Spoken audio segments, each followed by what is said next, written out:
If you've been running Google Ads and you're unsure or confused how to optimize your Google Ads account, which is important to stop wasting ad spend and get better results, then you're going to want to watch this video, because in this video, I do an audit of a real Google Ads account going through two different campaign types, search campaigns and display campaigns, identifying what areas you need to focus on to improve and areas that you can just ignore as unnecessary.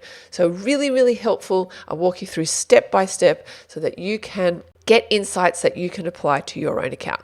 Let's go do this. Okay, so here we are in this Google Ad account. Let's have a quick look. So I've chosen a time frame to cover when this campaign was live, and it looks like it was only live for possibly about a month. So they obviously ran some kind of experiment, of which the campaigns are now off, and it generated 4 conversions. Okay, so let's see if we can understand first what this business is, and therefore who they are trying to attract with their Google ads. So let's go straight to their ads.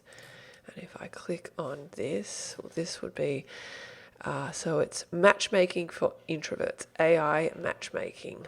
All right, if we go to the landing page, this is AI matchmaking for introverts.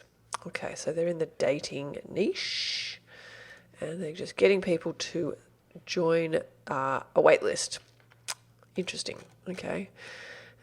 First thing I notice is there's no, oh yeah, there is a privacy policy, which is good. Okay, so let's go back here. So obviously, well, hopefully rather, the conversion event that they're tracking will be the people who successfully sign up to this wait list. So let's just first check at conversion tracking. We need to see if the right data is being filtered through.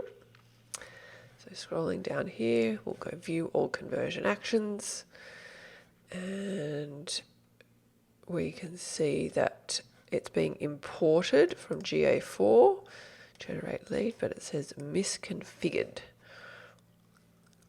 And that's just because conversions haven't been recorded within the last 7 days, but it looks like it was picking up data. So I'm not so worried about this. That's probably just because the campaign is not running. Okay, and that is included in account level goals, which is good. So that is fine, which is good. So let's go to the campaigns. And we can see there's a display campaign and there are search campaigns. So this particular search campaign, this one here, is the one that actually did generate some conversion. So let's have a quick look at this. So let's go into the campaign. Okay, it's only got one ad group. I can see they're doing maximize conversions bidding strategy, which is probably I wouldn't do with a brand new campaign, because that can lead to really high CPCs. As we can see here, the average CPC is around $6, so it's definitely not cheap. But what's good is they are running phrase match keywords, which I am happy about that. AI matchmaking, dating after divorce, dating after 50. So interestingly, they've mixed in this AI matchmaking with the other kinds of keywords of dating after divorce. So I just question whether the intent factor for somebody who would type in dating after divorce aren't necessarily looking for AI matchmaking. But we're going to go to the search terms. I always rank by impressions because I want to see where the volume of traffic has come from. And let's just get a bit more data here. So they are excluding keywords, which is great. So that shows that they were at least optimizing by adding negative keywords, because if we go back to our keyword section real quick here, and under negative keywords, they've got obviously that Riz app, which is the one that said excluded, but they've got a negative keyword list, which is also good. So that tick, they have successfully done that, which is good. So let's just get a little bit more data. I will just remove this for a sec so we can get a better view. And dating for introverts, AI matchmaking app. So there does seem to be the right traffic coming through, in that I'm looking at these search term column, which is what I suggest everyone does. And I'm sort of transporting myself into the mind of somebody in that moment that they've gone to Google and they've typed in AI matchmaking. And if they see my ad and they click on it and they land here, then it's a match in terms of I am fulfilling my promise of, someone searching for this. Am I that, essentially? Introvert dating app. This is exactly made for introverts. So I do feel quite satisfied that these search terms are relevant, which is great. Obviously, there would no doubt be additional negative keywords to add. Singles in my area over 50. Interesting. That kind of feels like somebody who is location based. Interesting.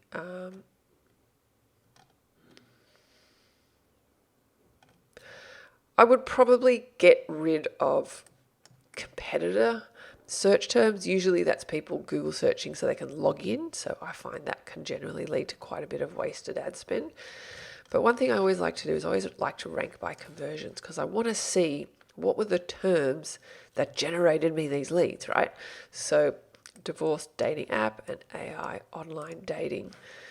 So that is pretty obvious, which is good. And it also shows what I talked about before of mixing those keywords together in that same ad group, that it doesn't actually seem to matter because they have both those keywords have converted.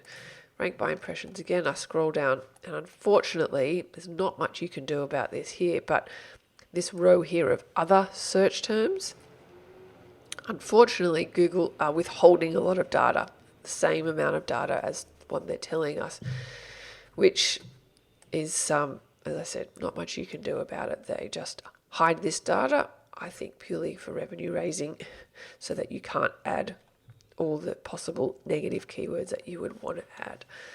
One thing I do want to have a look at is the ad copy. So let's go to the ads. And no swiping, real matches, matchmaking for introverts, matchmaker in Los Angeles. So interestingly, this doesn't talk about, oh, here we go, it does, in Los Angeles. I would fill this landing page out with a bit more information.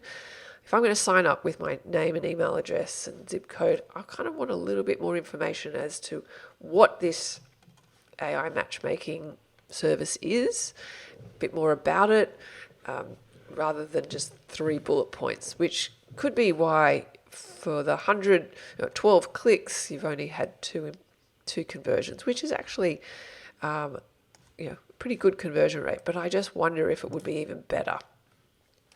We can go to view asset details, and under combinations, it will give us the combinations that it have of headlines and descriptions that it's shown.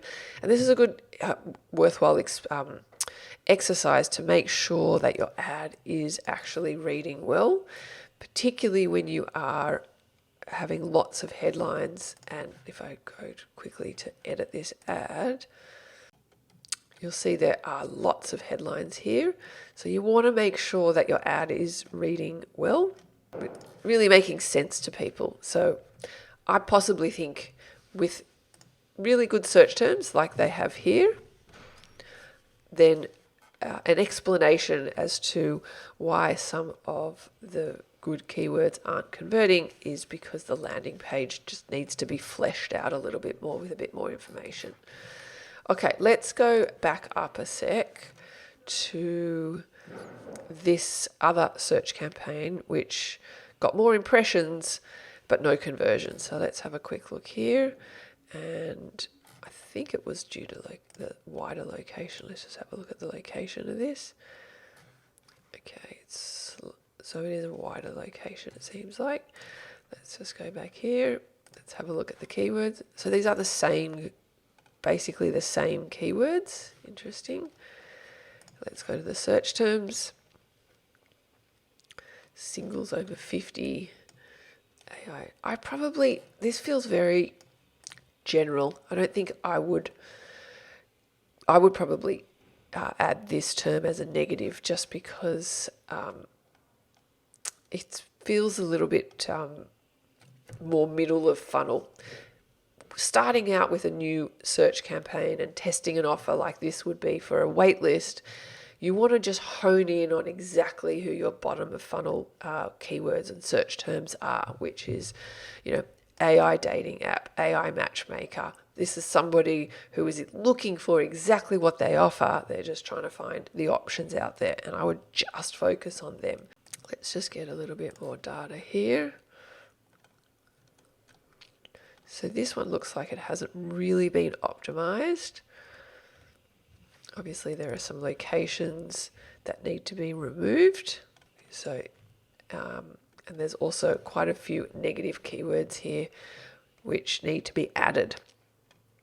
So it looks like this search campaign has not been optimized, and it is the same landing page. So that just requires some refinement. Let's go and look at this display campaign, because this did generate us some conversions, or this client. I also wouldn't do maximize conversions for a display campaign starting out. Sure, you can graduate to it later, but I would not. So let's have a look at their targeting. So it says your ad group is set to observation. Your ads can show to any audience. So let's look at this audience. So scrolling down here, let me just minimize this. So we can see that they've got different in-market audiences here.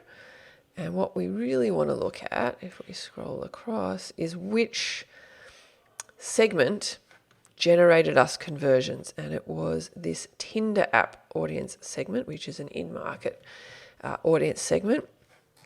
So by doing this, we can really identify the ones that didn't really work and then pause them and only focus on the audience that did work, which is good. And what we also want to look at, also if we scroll down here, is we can see that which age group. So we probably would eliminate this younger age group because it's, my sense is it's for older people. But also by gender. Interesting that it was the males that signed up, so that is also interesting. But what I do want to look at is where and when our ads showed. So interestingly, they were on a mobile device, but here we can actually have a look at the placements. And we can have a look, a lot of it was on YouTube, but if we rank by conversions, we can see that it was on a dating app. So that might be an interesting additional campaign that we could run. So to only kind of have placements on dating apps. So that might be interesting as well. But this also does require optimization and excluding placements that no longer work. I would also look for placements that have a high click-through rate like this one. Generally speaking, they can often be sort of bad placements because ads are placed in strategic places to encourage people to click pretty much inadvertently, actually. So I often, a click-through rate of over 4% is a red flag in my opinion. So I would remove that as a placement, because if you were to click on this and go to this site, you would find it's probably not really a relevant site. One thing I did also want to mention, which I forgot,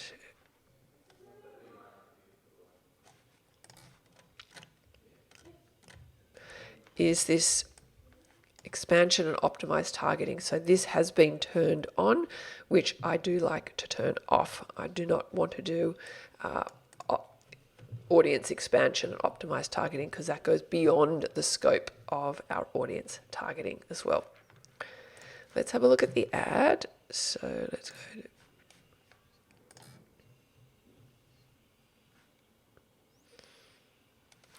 So I just want to have a look.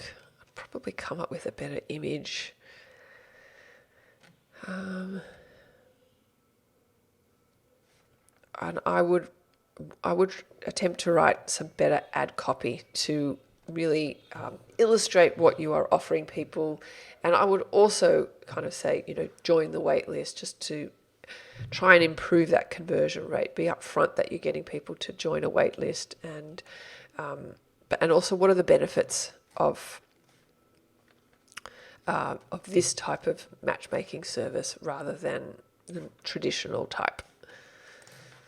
Let's go back up here and let's have a quick look at this one, which is another search campaign, also one ad group. So these looks like the same keywords as well. And let's have a look at the search terms. So I don't really know the difference between these search campaigns. Possibly it's location targeting, but at least there have been negatives that have been added to this. Let's go to locations. So this looks like a similar location. So often I find it's easier if you label your, that looks like it's going to the home page. If you label your campaigns, what is your targeting and your location, the strategy. Let's have I think it's the ad is going to the home page. Yes, the ad is going to the home page. Interesting. Okay, see, this feels like a much better landing page.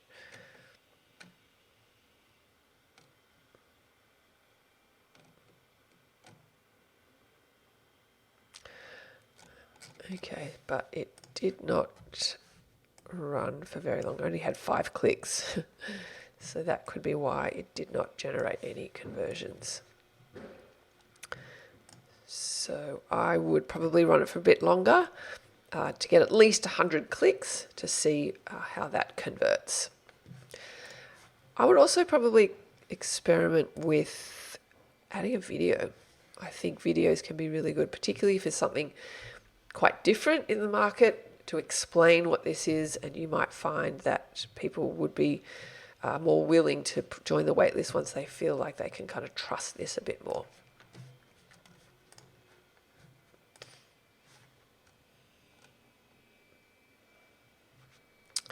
So yeah, and although I briefly mentioned as well, I would change that bid strategy as well. So probably not start out with maximize conversions, just because it really, I would start with manual CPC first, ideally, just to try and, without overspending on the obvious negative keywords first, that then you can migrate once you do get more than 4 conversions, ideally about 30 conversions, then you can switch to maximize conversions once Google's got a bit more data as to what are your best performing keywords, and it's in a better position to bid properly.